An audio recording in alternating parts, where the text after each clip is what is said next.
Beleza, beleza, voltei. Vamos lá no exercício número 1 do Hexa, na página 417. O primeiro exercício, vamos aumentar aqui. Aí, né? Então agora ele vai para um outro estágio, uma outra fase. A partir daí, o volume é constante até atingir a temperatura de 627 graus Celsius. Determine a nova pressão do gás nessa temperatura. Então eu posso estar colocando P2, V2, T2, P3, V3, T3, sabendo que a temperatura agora é 900 Kelvin. De onde veio esse 900? Não tem no texto.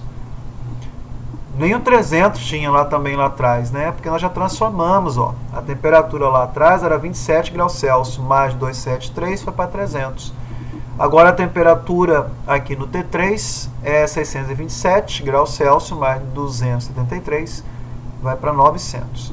Ele disse que V2 é igual a V3, transformação com volume constante, e aí ele destacou ali, poderia falar uma transformação isocórica. Então, você vai cortar o V2 e o V3, vai ficar duas vezes, né, a pressão P2, que ele tinha chegado, vezes o volume V2, agora a nova pressão P3, que você vai descobrir, vezes o volume V3, certo? Onde V2, lembrando, V2 é igual a V3, então você vai cancelar os dois aqui.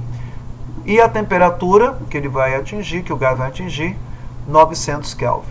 Tranquilo? Corta o V2, corta o V3, fazendo cruzadinha aqui, você vai encontrar 6 atm. Qual que seria a outra maneira? Uma análise agora de proporção.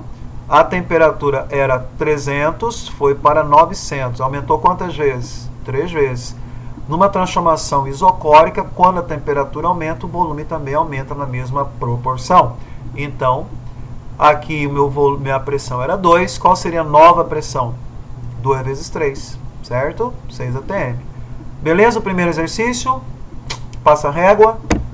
Então vamos para o segundo exercício, AFA.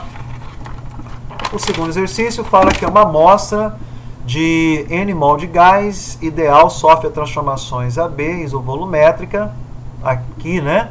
AB, isovolumétrica, volume constante.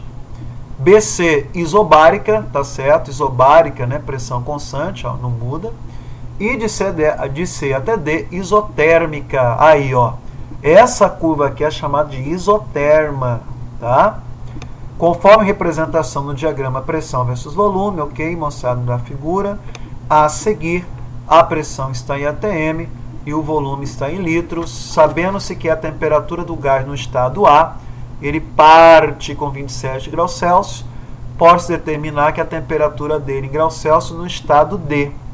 Então, ele quer saber a temperatura do gás no estado D.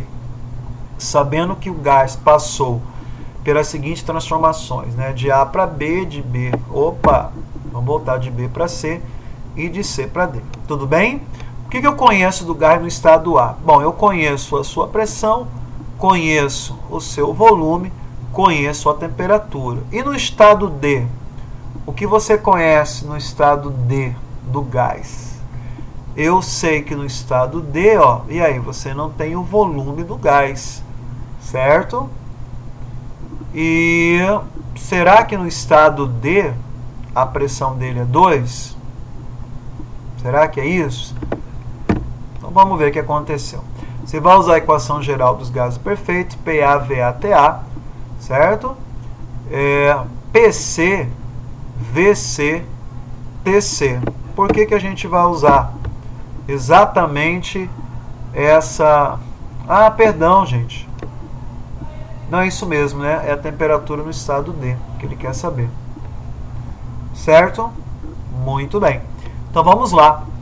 Passando a temperatura em A para Kelvin, a temperatura em A era 27 graus Celsius, mais 273 vai dar 300 Kelvin, perfeito.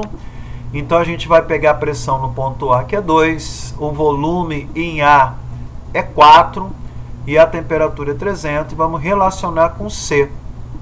Agora eu pergunto, ou você me pergunta, por que você está relacionando a pressão, volume e a temperatura de A com a pressão e o volume da temperatura de C. Você não poderia já ir direto PD, VD e TD? Veja bem, você tem a pressão no ponto D? Dá uma olhadinha no gráfico lá. Ah, eu acho que é 2. Eu acho, mas você não pode confiar no desenho, tá? Nós não sabemos a pressão do ponto D. Você conhece o volume no ponto D? Você conhece o volume? Também não, né? E ele quer saber a temperatura. Por que eu escolhi o ponto C? Porque de C a D não é uma transformação isotérmica? E transformação isotérmica, a temperatura não é a mesma? Então, se eu encontrar a temperatura no ponto C, é a mesma temperatura no ponto D. E aí você matou a charada. Matou o exercício. Ok? Ah, então vamos lá. Qual é a pressão no ponto C? A pressão no ponto C é 4, né? O volume no ponto C eu tenho é 8. E aí eu vou encontrar a temperatura no ponto C. Fazendo um cruzadinho, né? Esse 4 você pode cancelar com esse 4. E aí você vai encontrar a temperatura, lembrando a escala Kelvin. Quanto deu? 1200 Kelvin. Só que ele quer a resposta na escala Celsius. Então você vai subtrair de 273, vai encontrar a temperatura no ponto C, 927 graus Celsius, que é a mesma temperatura no ponto D. Tranquilo? Então a resposta é a letra D, 927 graus Celsius. Fechou, moçada? Então eu aconselho vocês a resolverem mais exercícios de transformações de uma massa gasosa, de um gás, tá? Trabalhando com a equação de Clapeyron. Às vezes você pode trabalhar com mais de 2 equações. E se você tiver alguma dúvida em algum exercício que eu passei para você no estudo dirigido, é só você deixar lá no nosso bate-papo, ok? Dando continuidade, vou falar um pouquinho agora aí da termodinâmica. A termodinâmica é o próximo assunto, é a aula número 9. Está escrito lá gases termodinâmica, a gente estudou isso aí no ano passado. E eu quero começar com uma figura bem conhecida, para você entender a termodinâmica. A termodinâmica ela é uma ciência onde ela estuda as relações entre calor e trabalho, certo? Entre o calor produzido e o trabalho mecânico. Então, é possível realizar trabalho a partir... Eu posso fornecer calor a um sistema e aí eu posso ter realização de trabalho. Então, há muito tempo, os pesquisadores, cientistas, já vieram estudando essa possibilidade. Então, a termodinâmica vai trabalhar com 2 formas de energia, porque calor é uma forma de energia. A energia térmica e a energia mecânica. Então, vai trabalhar essas relações, né? Então, para você entender um pouquinho aí o início da termodinâmica, nós temos aqui, né, um cilindro, nós temos um recipiente contendo um gás, aqui nós temos um êmbolo, nós vamos aquecer esse gás, e aí no aquecimento o gás ele vai expandir, vai aumentar o volume, e você vai perceber que esse êmbolo aqui deslocou-se da posição A até a posição B, então houve um deslocamento. Bom, houve realização de trabalho? Sim, houve realização de trabalho.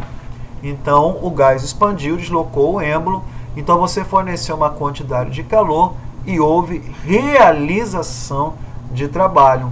Concorda comigo? É o que acontece, por exemplo, com os movimentos dos pistões dentro de um motor de um carro, né? É o que acontece, por exemplo, numa usina termoelétrica. Você tem a caldeira, você fornece calor, esse vapor vai movimentar as turbinas. Então, existe aí, por trás de tudo isso, as chamadas leis da termodinâmica, onde nós vamos destacar a primeira lei da termodinâmica e a segunda lei da termodinâmica. Tudo bem? Terceirão, presta atenção que esse assunto despenca em muitos vestibulares no país, tá? No Enem, de vez em quando, ele faz menção aí em determinada situação sobre a termodinâmica. Então, você entendeu a termodinâmica é trabalhar com as relações entre calor e trabalho. Então, para você começar bem a termodinâmica, entender a primeira